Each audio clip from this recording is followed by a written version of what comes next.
सकाल सकाल जन्मामु और तारा बहुत प्यारा सा स्माइल पास करे थे।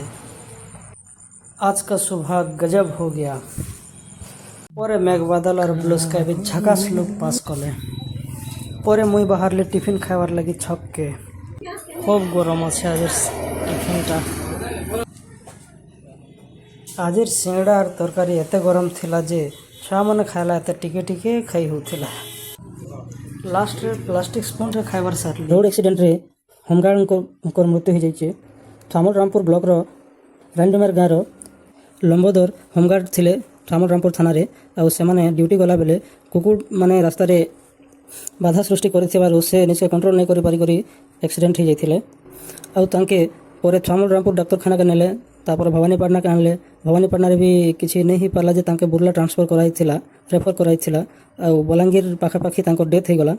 तो हेन बलांगीर हॉस्पिटल रे ही शव व्यवच्छेद कराला। आउ परे परिवार के हस्तांतर कराइछि तांको डेड बॉडी के। हमर ठामल रामपुर ब्लॉक रो लागि एटा बहुत दुखर खबर है।